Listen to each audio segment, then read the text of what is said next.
Welcome back to General Psychology. I'm Dr. Flux, and this is our third and final lecture on the sex and relationship module. In our last lecture, we explored sexual behavior, identity, and the evolving role of technology in intimacy.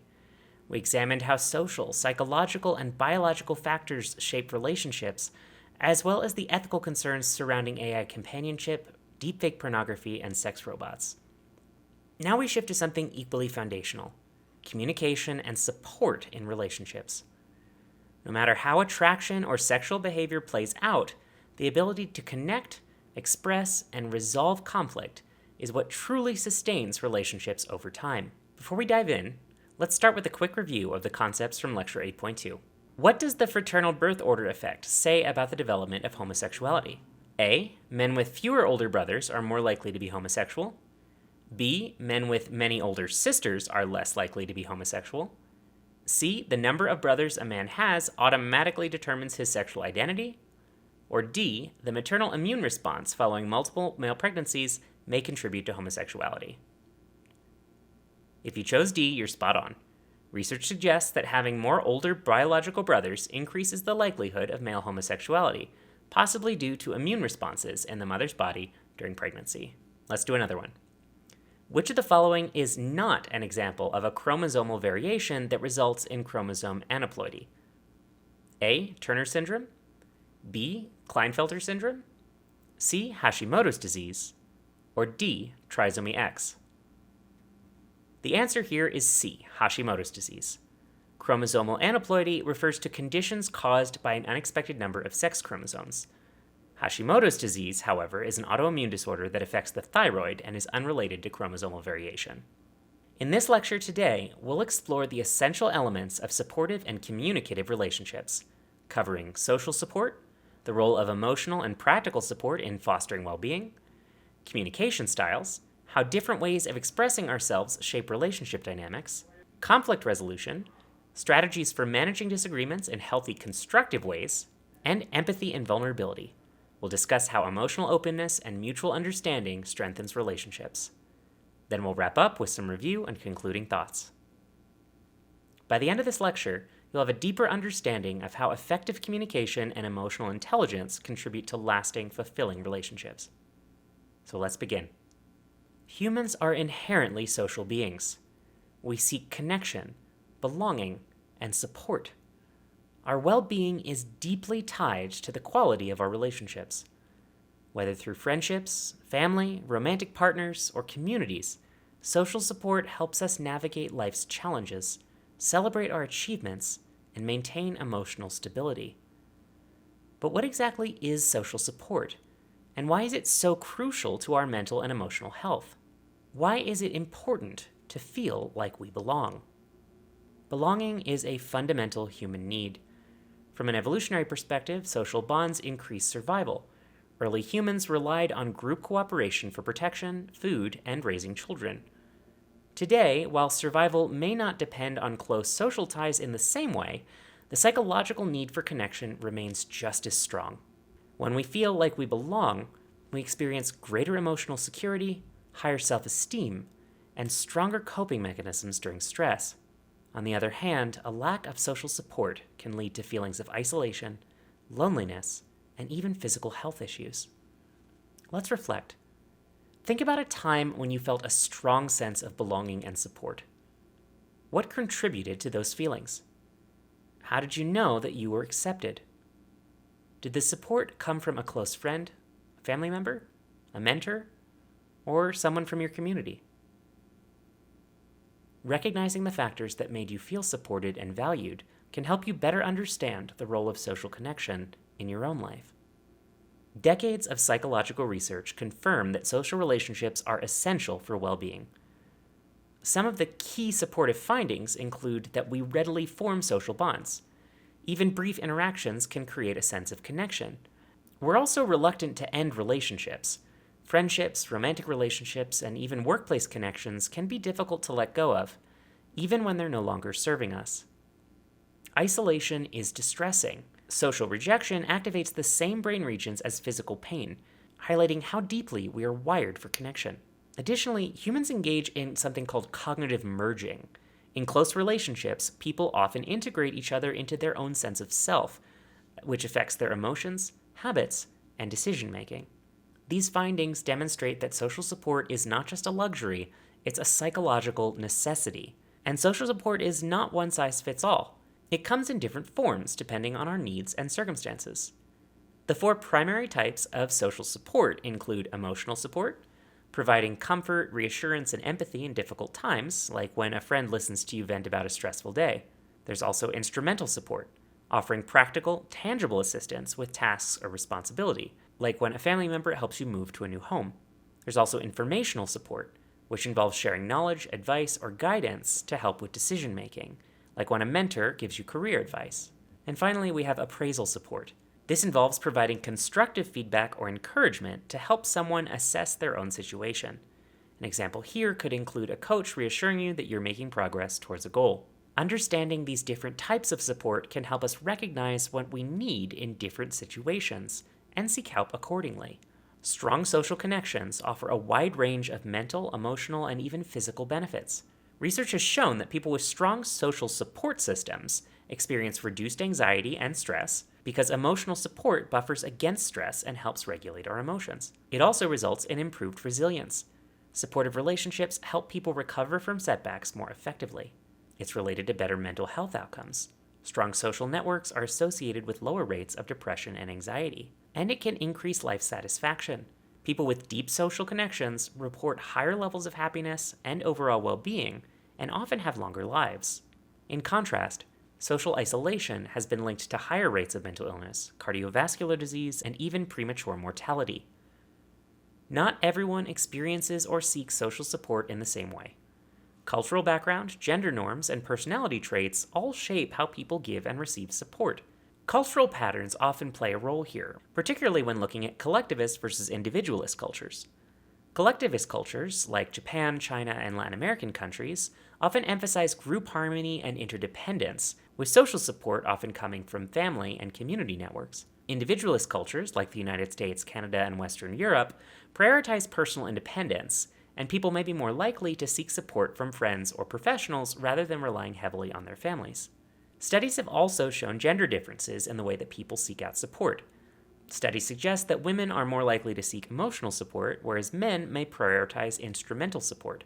However, social expectations about gender-appropriate behavior can shape how comfortable people are in expressing vulnerability. Personality may also influence our preferences and how we connect. Extroverts may seek broad social networks, while introverts may prefer a few close, deep connections. Some people feel comfortable seeking help, while others may struggle with accepting support due to independence or trust issues. Recognizing these differences allows for greater understanding and respect in relationships. Let's do an attention check. This type of social support provides tangible assistance with practical tasks or needs. A. Instrumental support. B. Emotional support. C. Appraisal support. Or D. Informational support. The answer here is A. Instrumental support. Instrumental support involves direct, hands-on help, such as assisting with errands, financial aid, or logistical support.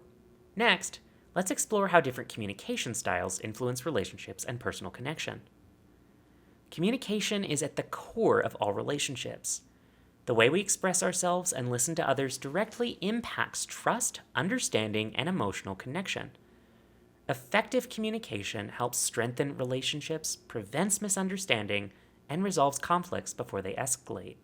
Assertive communication is a way to communicate that allows people to express their needs and emotions honestly and directly while maintaining respect for others. It strikes a balance between passivity, not speaking up, and aggression, being overly forceful. Key elements of assertive communication include using I statements. Instead of blaming, express feelings and needs clearly from your own perspective. It involves being clear and specific, avoiding vague language to prevent misunderstandings.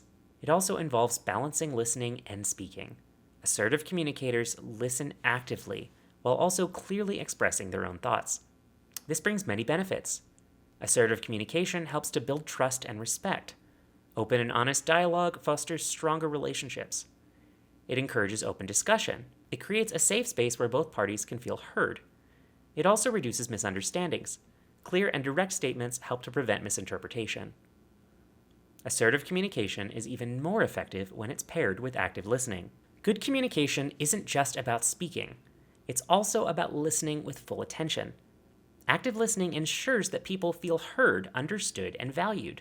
Some key elements of active listening include providing someone with your undivided attention. This includes putting away distractions and focusing entirely on the speaker.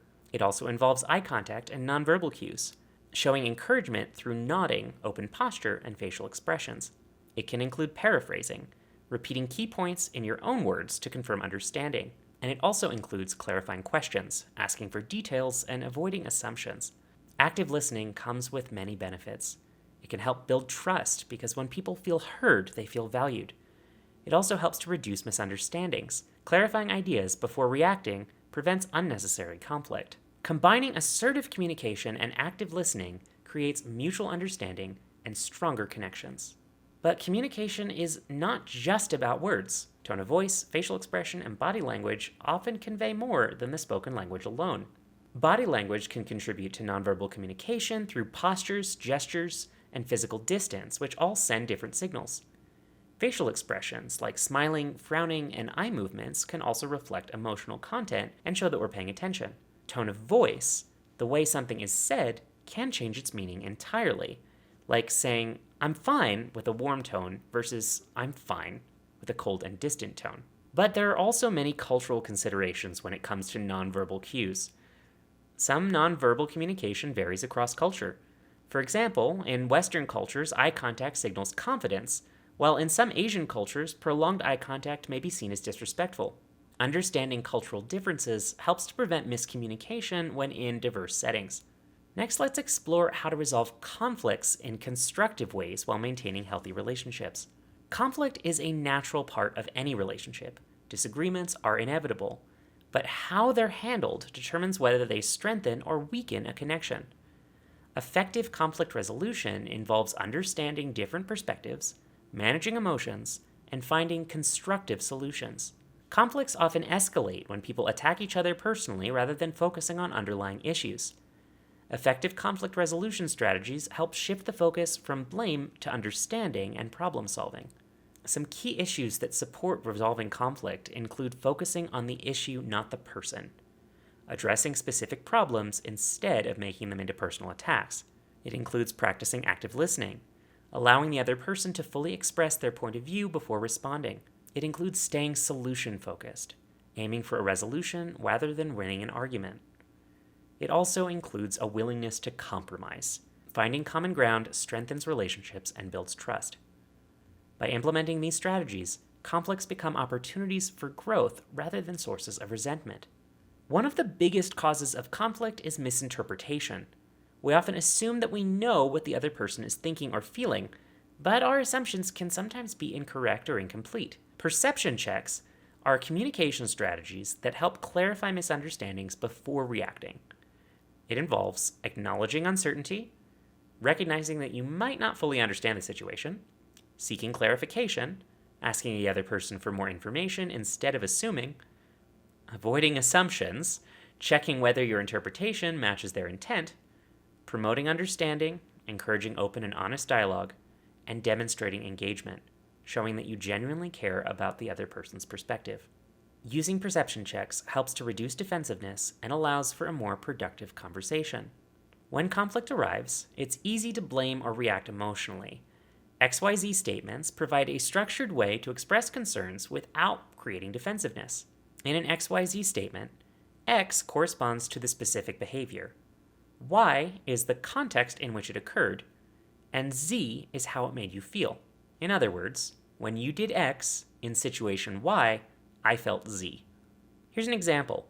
Instead of saying, "You're always interrupting me and it's really annoying," try, "When you interrupt me, X, while I'm explaining my thoughts, Y, I feel unheard and frustrated, Z."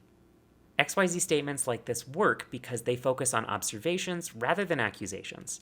They help the other person understand the impact of their behavior, and it can reduce defensiveness and open the door for constructive conversation. Emotional intelligence, or EQ, plays a critical role in those constructive conversations. It allows us to manage our emotions and maintain healthy communication during conflict. People with high EQ can stay calm, understand different perspectives, and navigate disagreements without escalating tension.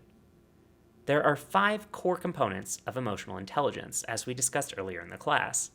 It includes self-awareness, recognizing and understanding your own emotions, self-regulation, managing emotional reactions and staying composed, motivation, maintaining focus on the bigger picture rather than the short-term frustrations, the application of empathy, understanding and validating the emotions of others, and it includes social skills, navigating social interactions with sensitivity and awareness.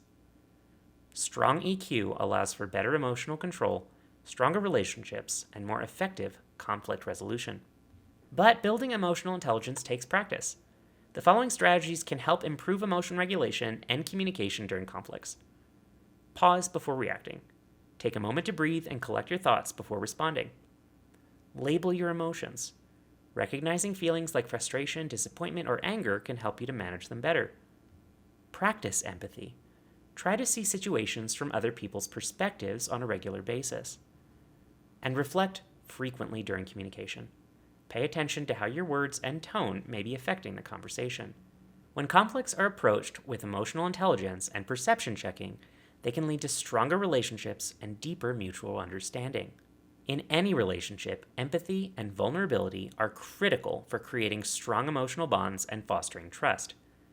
They allow us to connect with others on a deeper level, leading to more authentic and meaningful interactions. Empathy is the ability to understand and share someone else's feelings. It's a core aspect of emotional intelligence that helps build deeper connections in all types of relationships. When we empathize with others, we show them that we care, we understand, and that we're present. There's several different types of empathy. This can include cognitive empathy, understanding someone's thoughts, beliefs, or perspectives without necessarily feeling their emotions. It also includes emotional or affective empathy, feeling another person's emotions as if they were your own. There's also compassionate empathy. This includes not only understanding and feeling someone's emotions, but also being moved to take action to help. Empathy strengthens emotional connections by showing others that they are understood. It reduces misunderstandings and feelings of isolation, and it fosters compassion and mutual respect in relationships. Vulnerability is the willingness to be open and authentic about your feelings, thoughts, and experiences. It involves taking a bit of emotional risk. Vulnerability requires courage because it opens you up to potential hurt or misunderstanding. But it also facilitates genuine connection. By being vulnerable, you invite others to show their authentic selves, which leads to mutual trust. In healthy relationships, vulnerability fosters deeper intimacy and helps partners understand each other's needs and emotions. Let's do another attention check. What is a benefit of showing vulnerability in relationships? A. There are no benefits. Vulnerability shows weakness. B. It facilitates connection and trust. C. It makes relationships more complicated. D. It is risk-free. The correct answer is B. Vulnerability is a bridge to connection. When we share our fears, desires, or insecurities, it shows that we trust the other person and are willing to be open. While vulnerability and empathy are essential for emotional connection, it's equally important to maintain healthy boundaries. Boundaries protect your emotional well-being while still allowing for openness and connection. It's built on an awareness of timing, including understanding when it's the right moment to be open or maybe when you might need space. It involves respecting the other person's perspective. Boundaries are not just about your own needs, but also about respecting the emotional needs of others. And setting boundaries includes being willing to step back. If you feel overwhelmed or confused, it's okay to step back and discuss the situation with the other person. Setting and respecting boundaries ensures that relationships remain healthy, sustainable, and respectful. Both empathy and vulnerability are powerful tools for resolving conflicts. They help ensure that disagreements are handled constructively with mutual understanding and respect. Empathy helps to de-escalate conflict. By understanding the emotions behind the conflict, you can address the root cause without blame. Vulnerability helps to build trust. When you express your feelings honestly, it encourages the other person to do the same, leading to mutual understanding, particularly when dealing with something challenging. Both promote constructive conversations. By practicing empathy and vulnerability, conversations become solution-focused rather than defensive. Together, these skills help turn conflicts into opportunities for growth and deeper connection. Let's wrap things up. In this lecture, we've explored the key elements that strengthen relationships, from social support and communication styles to conflict resolution and emotional intelligence. Understanding these concepts allows us to build deeper connections, navigate disagreements effectively, and foster emotional well-being in our personal and professional relationships. So let's review the key takeaways. Social support is the foundation of healthy relationships. Support networks provide emotional, instrumental, informational, and appraisal support, all of which contribute to well-being. Communication styles shape relationship dynamics. Assertive communication, active listening, and structured approaches like XYZ statements help to improve understanding and trust. Emotional intelligence is essential for conflict resolution. Self-awareness, regulation, empathy, and social awareness help navigate conflicts with greater clarity and control. Empathy and vulnerability drive authentic connection. By being open and understanding others' emotions, relationships become deeper, more meaningful, and resilient. Let's finish up with a bit of review. Which of the following is not an example of an XYZ statement? When you cancel plans at the last minute, especially when I was looking forward to seeing you, I feel unimportant and disappointed. When you interrupt me when I'm explaining my thoughts, I feel unheard and frustrated. You never do the dishes, and I need that to change. When you raise your voice during disagreements, I feel anxious and shut down. The correct answer here is C. XYZ statements focus on a specific behavior, X, a context, Y, and a resulting emotion, Z. The statement in Z is not an XYZ statement and places blame without acknowledging feelings or providing context. Let's do another one. Perception checks are useful in conflict resolution because A, they acknowledge uncertainty and seek clarification during emotionally charged situations. B, they clearly draw attention to people's mistakes. C, they assert dominance during conflict. Or D, they promote ambiguity. The correct answer is A.